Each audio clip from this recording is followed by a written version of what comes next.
La fragilité, c'est un mot dans le fond qui parle à chacun d'entre nous, un mot du langage courant, un mot que l'on ne sent guère le besoin de définir, un mot qui semble plus appartenir chez les soignants, je dirais, au langage du psychologue qu'à celui du médecin.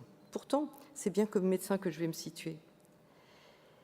En posant cette question, pourquoi alors la fragilité et pourquoi la médecine gériatrique en a-t-elle fait un syndrome depuis une bonne vingtaine d'années? Qu'est-ce qu'un vieillard dit fragile et quel est l'intérêt de repérer la fragilité? Dans une première approche, on peut dire que les personnes fragiles, ce sont celles qui sont menacées dans leur autonomie, leur dignité ou leur intégrité physique ou psychique. Et cette fragilité, on le sait bien, elle peut résulter de l'âge, d'une infirmité, d'une maladie ou bien d'une déficience physique. Pour autant, si elle est fréquente au grand âge, la fragilité est souvent liée au vieillissement, mais la fragilité n'est pas l'apanage de l'âge. On considère, ce n'est pas quelque chose de très nouveau, mais en gros, qu'il y a plusieurs façons de vieillir et qu'on pourrait un peu partager entre différents groupes extrêmes, entre différents groupes, les personnes âgées, entre les vieillards robustes qui ont ce qu'on appelle un vieillissement réussi, parce qu'ils sont dotés de bonnes performances et de capacités adaptatives comparables à celles de l'adulte plus jeune, entre ce groupe de vieillards robustes et les vieillards altérés qui ont un vieillissement dit pathologique, associant à des degrés divers une ou plusieurs maladies chroniques évolutives et une perte d'autonomie importante, on va placer les vieillards affaiblis, les vieillards fragiles. Donc, vous voyez, malgré une définition qui a des contours assez flous et qui n'est pas consensuelle actuellement, la fragilité représente quand même, et on va essayer de le voir, une entité qui est opérationnelle sur le plan médical parce que, loin de vouloir stigmatiser un groupe de personnes, il convient plutôt de détecter cet état de fragilité avant que n'apparaissent ses conséquences dans une optique de prévention. Alors, au fil du temps, le concept de fragilité en gériatrie a évolué. D'abord, une approche qui était uniquement basée sur des critères physiques, la fragilité, Frailty Task Force. C'est un syndrome clinique, attention, pas une maladie, un syndrome clinique, pas une pathologie, qui est caractérisé par la diminution des réserves et la baisse des capacités de l'organisme à répondre à un stress. Le stress peut être de différentes natures. Parfois, c'est un événement même minime. Ça peut être la fille aînée qui déménage à l'autre bout de la France ou la mort du petit chien. Cette diminution des réserves résulte la plupart du temps de l'accumulation d'incapacités au niveau de plusieurs systèmes physiologiques, que ce soit cardiovasculaire, locomoteur, sensoriel. On n'y pense pas suffisamment, mais la diminution des capacités au niveau sensoriel est un facteur important de fragilité. Et puis, sur le plan nerveux, cognitif, psycho-affectif, etc. Et cette accumulation des incapacités va entraîner une vulnérabilité pour les événements indésirables. Cela se traduit cliniquement par des symptômes: diminution du poids, faiblesse musculaire, dénutrition, diminution de l'activité, ralentissement de la marche, troubles de la marche, perte d'équilibre. Mais il y a un risque permanent de décompensation fonctionnelle et d'aggravation de l'état de santé, avec des conséquences que l'on connaît bien, les chutes, l'hospitalisation, handicap, dépendance par rapport aux activités de la vie quotidienne, l'évolution du coup vers un vieillissement pathologique et évidemment, ce qui fait peur à toutes nos personnes âgées, l'entrée en institution. Une deuxième conception va être postérieure, plus globale, plurifactorielle. On va dire c'est un état instable qui conduit à un risque de décompensation somatique, psychique ou sociale. Mais c'est un état potentiellement réversible s'il est identifié et si des actions adaptées sont mises en place. C'est ce qu'on appelle la prévention secondaire. Alors, quel type d'action? De l'éducation, éducation thérapeutique, des soins divers, l'exercice physique, la renutrition, etc. D'où l'intérêt du repérage de la fragilité dans une démarche d'évaluation. Cela se fait à l'aide de grilles ou d'échelles en tous les cas des outils qui essayent de décrire la situation médico-psycho-sociale de la personne à l'aide de paramètres qui sont parfois nombreux. Les grilles, les échelles, elles sont nombreuses aussi. Certaines sont en cours de validation, telle la grille SEGA, qui est au départ une grille belge que nous sommes en train d'adapter à Reims pour le repérage de la fragilité au domicile. Et on va voir que c'est important. Si le consensus est difficile à trouver sur toutes ces échelles qui ont fleuri, en tous les cas, on voit que dans cette approche, l'influence de la trajectoire de vie de la personne est déterminante, ainsi que son environnement. Et la mesure de la fragilité, ça devient ainsi l'indicateur, qui est plutôt composite, de l'état de santé global de la personne âgée, avec ses multiples dimensions sociales, sensorielles, maladies chroniques, etc. Enfin, la troisième conception de la fragilité est plus dynamique. C'est l'entrée dans un processus de fragilisation qui est intéressant à identifier le plus tôt possible. Et on va plutôt chercher à déterminer des critères simples et réduits pour que ce soit facilement utilisable par un certain nombre d'intervenants. Et à l'extrême, on sait bien que le premier, mais tout le monde ici le sait, un seul critère pourrait suffire, c'est la vitesse de la marche. La vitesse de la marche est un indice de mauvais pronostic dès lors qu'elle diminue beaucoup. Plutôt qu'un état de fragilité, on considère là un processus de fragilisation avec des facteurs de risque. Quels sont-ils, les facteurs de risque de la fragilité ?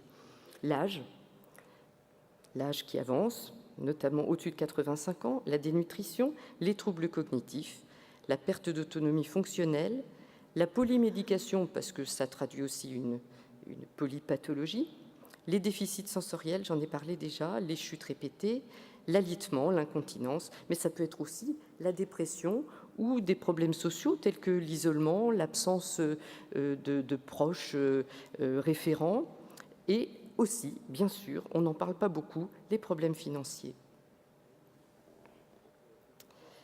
Les conséquences, c'est ce qu'on appelle habituellement en gériatrie la cascade gériatrique, ça veut tout dire.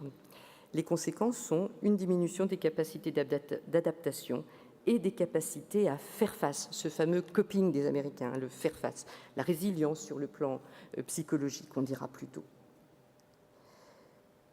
Quelques chiffres simplement, on considère qu'en France, pour les personnes âgées de plus de 80 ans, 1 sur 5 est considérée comme fragile. Alors, quel est l'intérêt de repérer la fragilité ? À titre individuel, c'est utile, notamment, et ça me semble moi le point le plus important, dans le repérage par les professionnels du domicile de signes qu'ils ont remarqués, qui peuvent être rapportés au médecin traitant et qui vont éventuellement permettre d'amener à une consultation de gériatrie ou à une consultation mémoire. C'est une façon de prendre en compte tous ceux dont on parlait hier, les 400 000 qui ne sont pas diagnostiqués.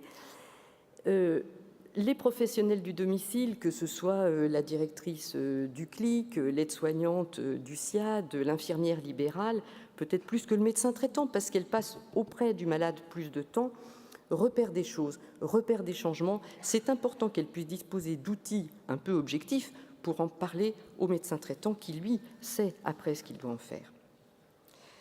Dans le cadre du suivi d'un patient, ça va permettre aussi d'utiliser des leviers thérapeutiques face à certains facteurs de risque pour maintenir les réserves au maximum et permettre une meilleure qualité de vie, aider aussi à anticiper les situations de crise, aider à anticiper les situations de crise qui mènent aux hospitalisations parfois délétères. Et tout ça, ça va se faire à l'aide d'un travail en réseau, idéalement autour de la personne. Et puis, dernier aspect de l'intérêt du repérage de la fragilité, c'est, je crois, dans le cadre des décisions difficiles, des prises de décisions difficiles, comme support d'aide à la décision, afin de mieux évaluer la balance bénéfice-risque et de proposer du coup des traitements adaptés. On le voit par exemple en oncogériatrie, mais ça peut être aussi dans le cadre de la maladie d'Alzheimer. On va prendre en compte le patient dans sa globalité avec toutes ses composantes pour essayer de voir quels sont les traitements les plus adaptés quand un problème se pose. Les relations, vous allez me dire, entre fragilité et maladie d'Alzheimer. Eh bien, on sait que la fragilité est la plupart du temps multifactorielle, mais elle peut aussi être liée à une seule maladie si celle-ci a un impact important sur la santé et l'autonomie de la personne, comme par exemple toutes les maladies démentielles. Et depuis longtemps, à l'inverse, on sait que la démence apparaît comme un des critères majeurs de fragilité. Mais les liens, pour autant, entre troubles cognitifs et fragilité apparaissent complexes. Ils sont de plus en plus étudiés, des hypothèses sont posées et il en sort des choses relativement intéressantes. Ainsi, dans une étude sur une cohorte de 800 patients non déments, on a pu, en la suivant au fil du temps, en suivant ces patients au fil du temps, montrer qu'un état de fragilité initiale ainsi qu'une progression rapide vers la fragilité sont significativement liés à l'apparition d'une maladie d'Alzheimer. De la même façon, selon une hypothèse récente, on considère que la fragilité pourrait même être une manifestation non cognitive de la maladie d'Alzheimer, apparaissant avant la survenue de la démence. En tous les cas, pour ces deux entités, fragilité, maladie d'Alzheimer, on souligne toujours dans ces études le rôle important du stress, d'une part, et aussi des atteintes vasculaires. Les facteurs de risque sont croisés. Mais au-delà de tout ça, on se dit, mais comment le malade d'Alzheimer vit-il sa fragilité ? La plupart du temps, les phénomènes d'oubli sont décrits par le patient avec des termes sous-tendant qu'il se sent dévalorisé par rapport à avant et par rapport aux autres. On retrouve souvent dans nos consultations un sentiment de honte, un sentiment d'humiliation majoré par le sentiment de perdre le contrôle de sa situation, de sa propre situation, et aussi par cette angoisse de la folie. Ma pensée fiche le camp, docteur, mais est-ce que je suis en train de devenir folle ? Et c'est à ce titre, une fois le diagnostic annoncé et les signes nommés, que l'on peut sortir de la normalité pour entrer dans la maladie, ce qui peut, d'une certaine façon, être rassurant.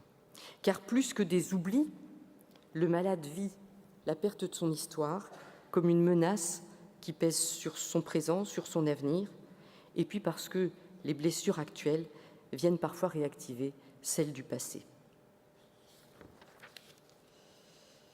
Et je dirais, en allant plus loin, est-ce que la fragilité, elle peut avoir une valeur ?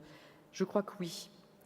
La valeur de la fragilité et de la vulnérabilité dans le prendre soin, je crois que c'est important. Si l'on considère que la fragilité est inhérente à l'existence humaine, on peut lui reconnaître, nous soignants, une certaine valeur qui peut nous guider dans le prendre soin et dans la rencontre de l'autre. La fragilité de l'autre me convoque, au-delà de la connaissance scientifique et de la nécessaire compétence technique médicale, à autre chose, à une dimension plus relationnelle et plus humaine du soin, dans laquelle je dirais que l'essentiel, ça va être d'apprendre des limites. Les limites, on en a parlé un peu ce matin, d'une médecine basée sur l'épreuve, d'une médecine encadrée par des protocoles et des procédures. Mais on va aussi apprendre ses propres limites humaines. Il s'agit de prendre soin dans une relation d'alliance, comme une solidarité humaine envers celui qui vit dans la fragilité. Et cette démarche-là, elle peut irriguer tout le soin. Elle ne donne pas sens à la souffrance ou à la fragilité de l'autre, mais elle permet de s'appuyer sur sa vulnérabilité pour apprendre à vivre l'essentiel. La vulnérabilité, Armel nous dirait que ça vient de vulnus, blessure. Elle évoque finalement le caractère blessable de tout homme et aussi sa porosité à la détresse de l'autre. Il faut, en tant que soignant, en prendre conscience et s'en servir comme support pour accompagner. Il faut apprendre ses propres limites, avoir conscience de ses propres blessures pour finalement avoir un juste rapport à cette vulnérabilité de l'autre et pouvoir se positionner dans une relation humaine avec moins d'inégalités que la traditionnelle relation médecin-malade, soignant-malade. D'ailleurs, la vulnérabilité de la personne malade, est-ce qu'elle est si différente de celle de l'homme en bonne santé, qui est souvent en proie à la peur de ses fragilités et à l'angoisse de sa finitude ?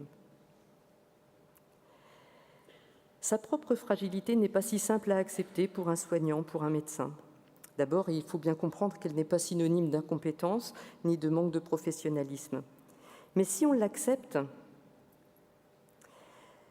dans une équipe, jamais seule, le rôle de l'équipe est essentiel pour plier sans rompre, tel le roseau de la fable, parce que la fragilité peut aussi devenir fracture. C'est Shakespeare qui disait « Nous sommes fragiles comme du verre ». Mais si on accepte justement la fragilité de l'autre dans une certaine réciprocité, en résonance avec notre propre fragilité, cela va nous permettre de la dépasser pour une rencontre authentique au cœur du prendre soin. Cette fragilité, cette vulnérabilité en miroir nous amène à une certaine radicalité dans le souci de l'autre. C'est l'éthique comme une responsabilité pour autrui, portée par le sens du fragile, dans le sillage de Ricoeur, par exemple.